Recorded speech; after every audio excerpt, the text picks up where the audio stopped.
Good evening.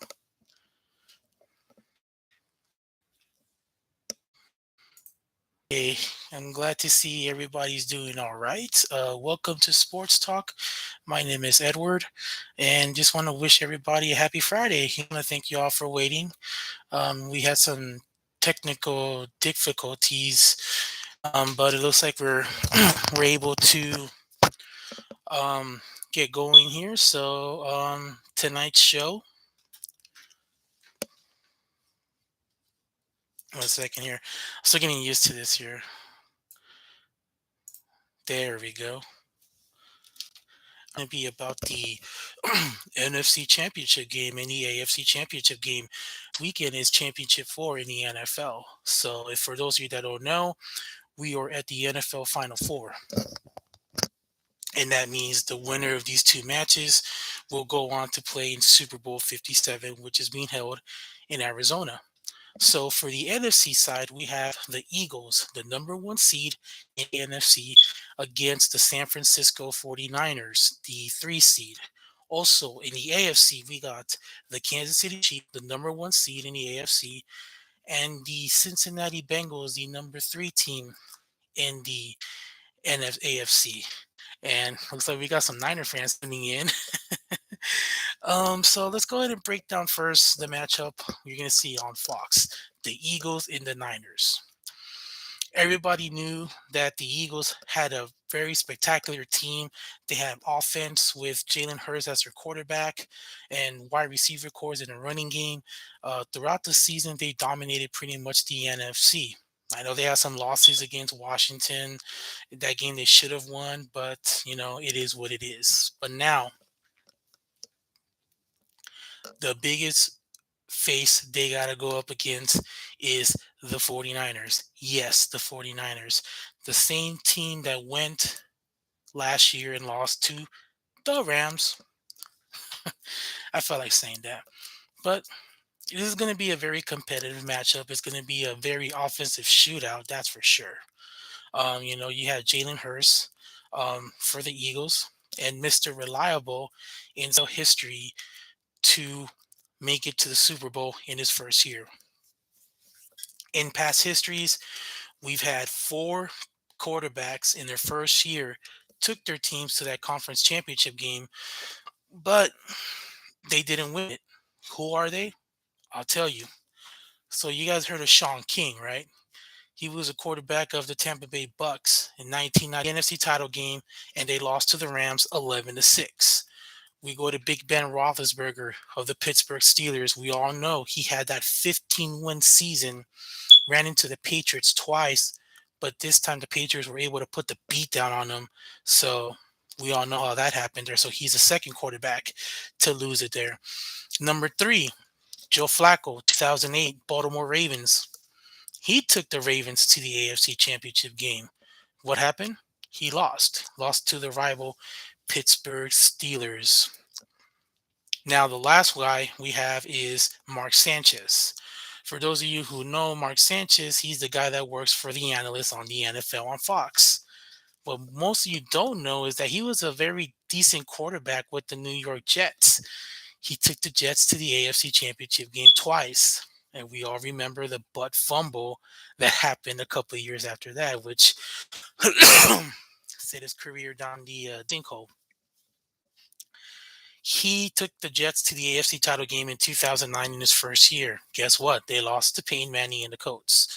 So, Mr. Reliable, can he do it? When you look at the 49ers offense, when you have a guy like Mr. Reliable who took over for the Jimmy G in San Francisco, who he took over for Trey Lance, who was supposed to be the future of the franchise. Look what happens. One guy goes down, your backup guy goes in, you make yourself look. He's done well so far. He's led the team to 12 straight wins. It looks like we're having some issues here. Guys, go ahead and comment if you guys can still hear me. Um, so we know that he led the team to 12 straight wins. He beat the Seahawks in the wild card round, which was a close game until the fourth quarter where the Niners just pretty much blew up on them. Also, you look at what happened with the Dallas Cowboys. Now that was a close game throughout the whole matchup until the very end, where the Cowboys ran that questionable play, which I don't even know where from. Guess Mike McCarthy probably needs to learn how to make up some extra plays, you know. So for Cowboy fans, that means make better plays. So you have you receivers back to the Niners. So you got receivers like Debo Samuel. You have a tight end in George Kittle. You have a running back in Christian McCaffrey, the guy that came over from the Carolina Panthers. And yes, I believe the 49ers are all in. This is the second time we've seen teams make good trades and pays off in a Super Bowl run. We saw when Christian McCaffrey and his running game has been very, very explosive. And this is a guy that can actually catch passes through the backfield, set up screens, and pretty much set up key blocks. And then you got a guy like Debo Samuel, who just basically is very, very uncoverable. He gets open out in the open field. He's hard to contain. He did miss a couple games with what is my win? I just explained it to you. They have a great offensive talent. Even if one of those injured guys goes down, then your next best bet is to pretty much have a backup. But they got weapons already. Yes, I'm talking. I say yes because he was the one that got the Eagles going. They went 13-0, 13-1. Apparently, he went down, but Philadelphia was able to catch home field advantage. They were very fortunate to get the bye week because um, you've seen how the other teams took beatings. We saw how the Vikings played. We saw how the Giants played. The Giants come in last week. Guess what? Giants got beat down big time. They went from up here all the way down here. So what's the comparisons between those 29 points a game? 49ers are averaging about 25.8 points per game, which is about close to 26 points. The yards per game are even closer. Philadelphia is averaging 392 yards a game, almost 400 yards. And then the 49ers are right behind them at 369 yards a game. Here's the difference: defense can win it for you. And the reason I'm saying why, because the 49ers have a deadly defense. George Kittle, I'm sorry, Bosa is one of those top players on that front line, Nick Bosa. That defense is giving up almost 17 points a game. Now, in the wild card game against Seattle, they only gave up 23. You look at the divisional game, they gave up only 12 points. So this team is giving up at least maybe one or two touchdowns per game. And they haven't given up many points down the stretch in this second half of the season. Now, keep in mind the 49ers did lose to the Chiefs. But again, everybody loses to Kansas City. You know, you got Mahomes. Hey, Holmes. We'll talk about that in a little bit, though. But that was the last loss by the 49ers to a good football team. Now, everybody is saying, can the 49ers beat the Chiefs? That was up in the air because we saw how they were playing in their matchup in San Francisco, where Kansas City pretty much put it away. They did play a couple years ago in a Super Bowl, and Kansas City won when they were trailing by 10 points in the fourth quarter. Now, I'm not saying that it's going to be a Super Bowl matchup, but just in case, there is a chance that they can win. You got to look at Mahomes. He's injured right now. Again, we'll get back to that in a little bit. But let me give you some more stats here. The Eagles have 18 turnovers. The 49ers have 17. Here's a problem, though. They're averaging a lot of yards and penalties. 600, 650 something for the Eagles, 720 for the 49ers.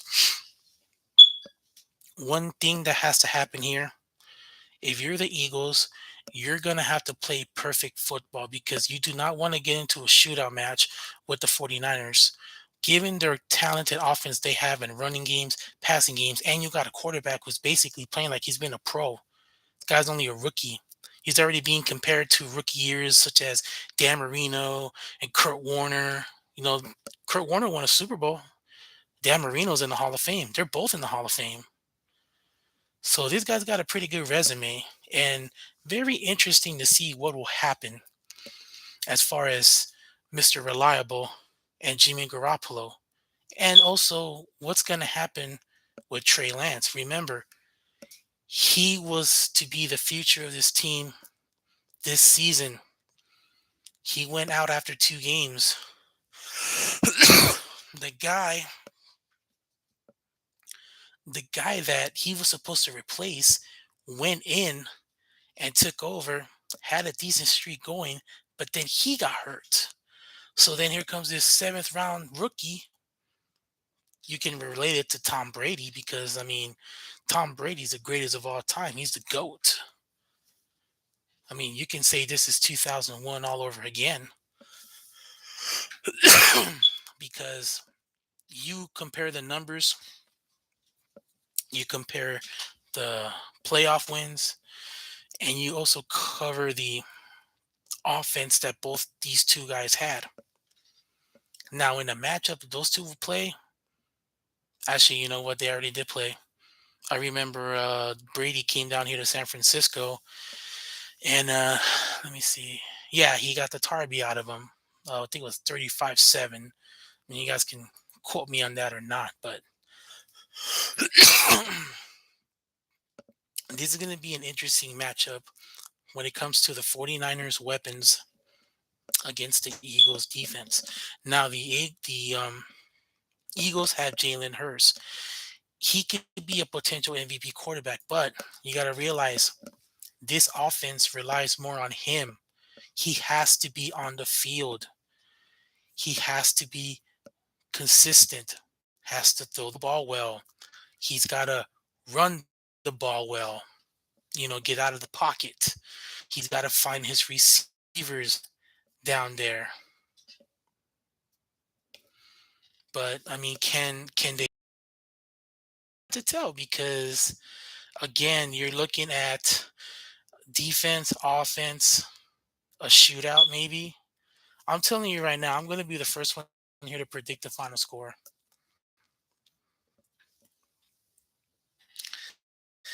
I'm going to like shock everybody right now, and I'm probably going to hear it to the next time I see people. But right now, the 49ers are likely to win in Philadelphia. It's always a thing when it comes to number one teams. Getting home field advantage is always the best thing. you want to play, you want to play well in front of your home crowd, but it's never been that way. We've seen number one seeds get beat in the semifinals. I'll give you an example. I'm going back to the year 1999. Jacksonville Jaguars were the number one seed in that year, favorite to the Super Bowl. Tom Coughlin was their coach, a Bill Parcells pupil. On the other side, he had the Tennessee Titans, Jeff Fisher, a USC, Eddie George, Derek Mason, Kevin Dyson, and then you had Javon Curse, Keith Bullock on the defensive end, and then you look at the Jaguars. They have Mark Brunell, Keenan McCardell,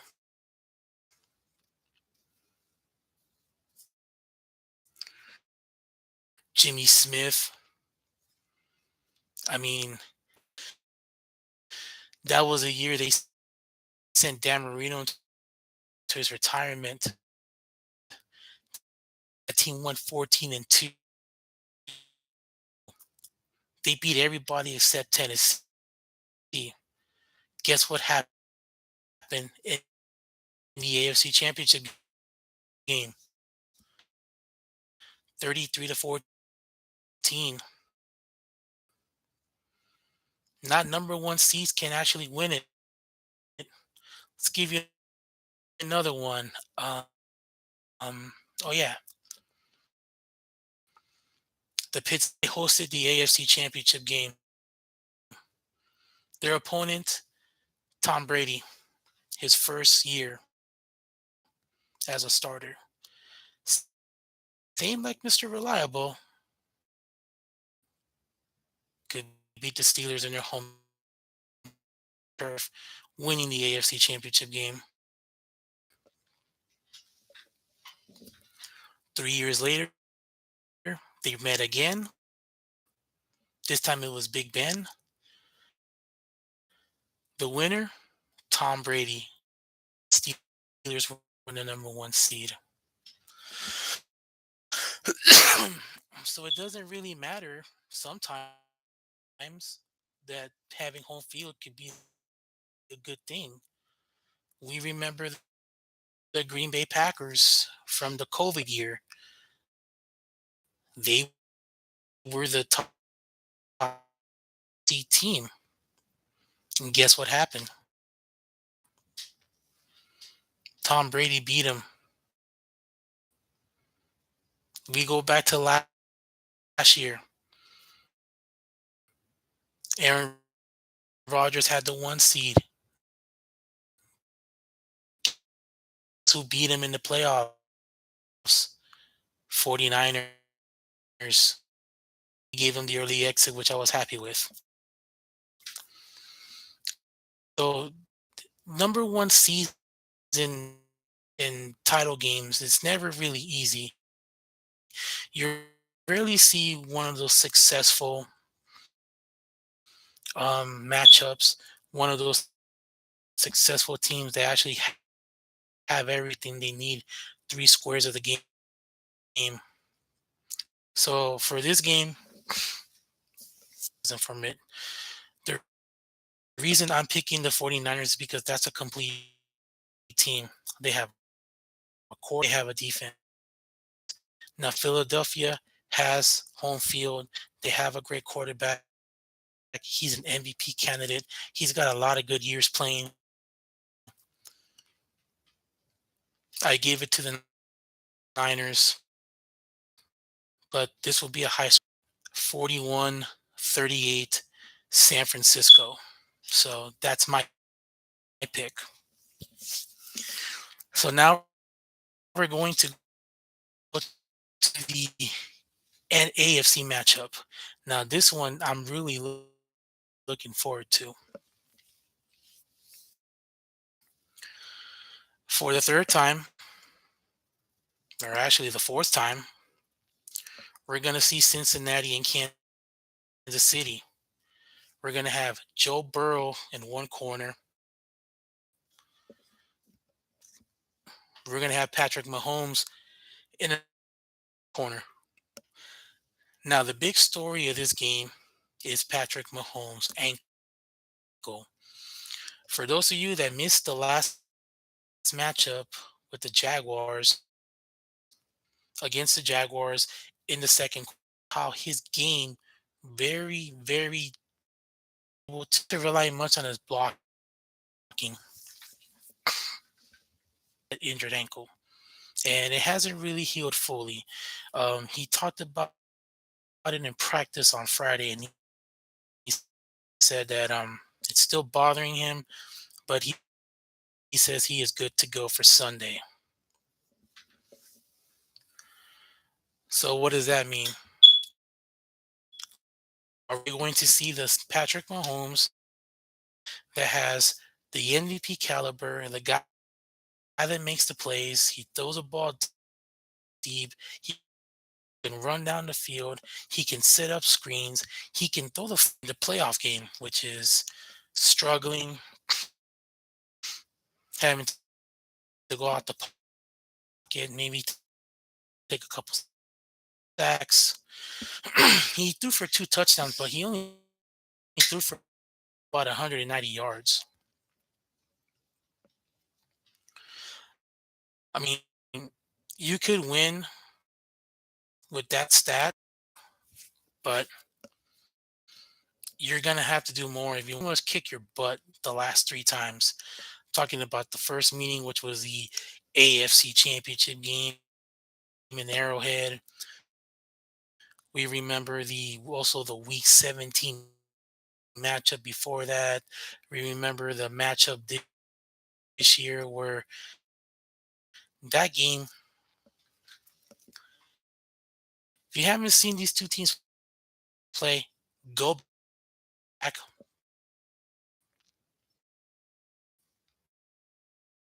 and watch the Week 13 matchup with these two teams. You're going to see why this is going to be the we'll have to play either most against a tough defense like the 49ers.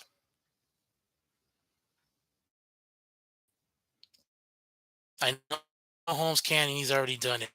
So I'm just going to leave him out of that stat. It's not going to end pretty.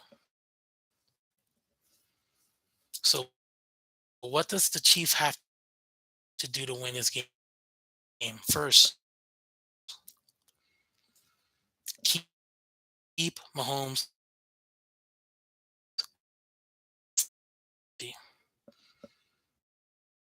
Can't, can't put it on the shoulders. You can't put it. He's to the football. He's got a very talented offense. Yes, I am aware. Tyreek Hill is not there. I'm aware of that. Offense. He has Kelsey, number 87. That is one guy you don't want to get angry. Now, I was watching the last game these two teams play. The Bengals were kind of some cheap verbal jabs at Kelsey. Telling you right now, it's not the guy you want to get on your nerves.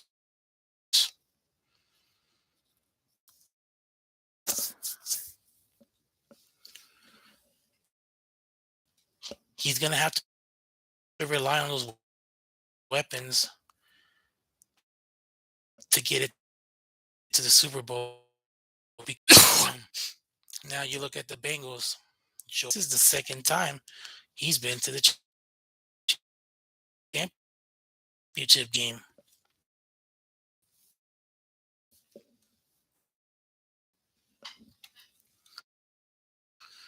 Are we going to see another spectacular performance or another spectacular contest between these two teams? You are absolutely right.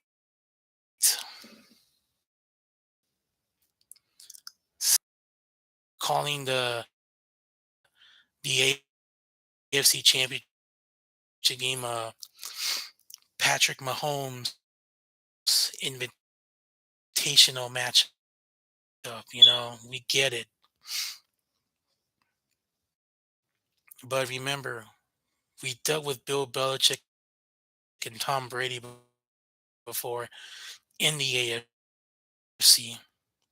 So I mean, a lot of us grew tired of it. So it's either that.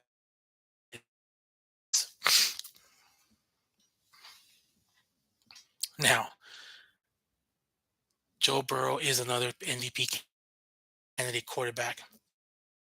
He just went into Buffalo last week and beat them. This was the first time these two teams